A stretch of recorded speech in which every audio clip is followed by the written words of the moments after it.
Hello friends, welcome to my channel. இன்னைக்கு நம்ம ஆப்கானிக் chicken எப்படி செய்யறதுன்னு பார்க்கலாம். இன்னைக்கு நான் 1 கிலோ சிக்கன் எடுத்துக்கிறேன். வெறும் லெக் பீஸா எடுத்துக்கிறேன். இதை வாஷ் பண்ணிட்டு வந்துடலாம். இப்போ பாருங்க வாஷ் பண்ணியாச்சு.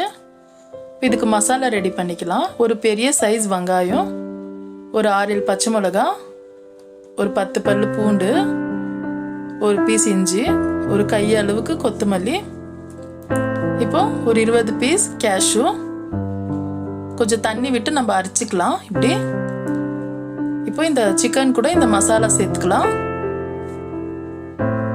இப்போ தண்ணி நீக்கின தயிர் சேர்த்துக்கிறேன். கெட்டி தயிர் 1 கப்பு, தேவையான அளவு உப்பு, கரம் மசாலா 1 டீஸ்பூன், கஸ்தூரி மேத்தி ஒரு 1/2 டீஸ்பூன், அதை தூள் பண்ணி வச்சிருக்கிறேன்.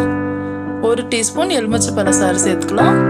இப்போ சேர்த்து நல்லா இதை மிக்ஸ் பண்ணி வச்சுக்கலாம்.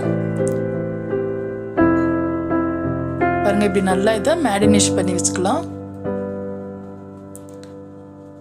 இப்போ இது ஊறட்டும் ஒரு 1/2 மணி நேரம். இப்போ பேன் சூடாயிடுச்சு. நம்ம 2-3 டேபிள் ஸ்பூனு நெய் சேர்த்துக்கலாம்.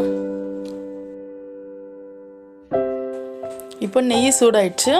நம்ம சிக்கன் பீஸும் ஒன்றா இப்படி சேர்த்துக்கலாம். இதோட மசாலா கூட நம்ம அப்படியே சேர்த்துக்கலாம்.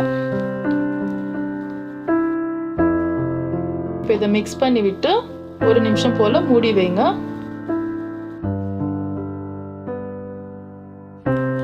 நான் ஜார் அலசி கொஞ்சமாக தண்ணி சேர்த்துருக்குறேன். இதுக்கு அதிகமாக தண்ணி சேர்க்கக்கூடாது. இந்த சிக்கன் நம்மளுக்கு நானு சப்பாத்தி கூடலாம் ரொம்ப டேஸ்ட்டாக இருக்கும். இப்போ பாருங்கள் நம்மளுக்கு சிக்கன் வெந்துடுச்சு. இப்போ இன்னும் 1 நிமிஷம் போல் வைக்கலாம். இதை மூடி போட்டு மீடியம் ஃப்ளேம்லேயே வச்சுக்கோங்க.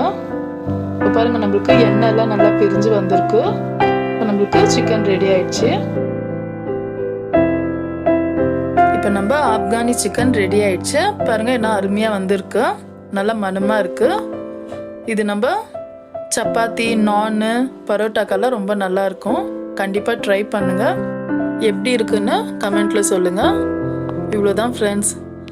இந்த வீடியோ உங்களுக்கு பிடிச்சிருந்தா லைக் பண்ணுங்கள், ஷேர் பண்ணுங்கள், மறக்காமல் சப்ஸ்கிரைப் பண்ணுங்கள். தேங்க்யூ.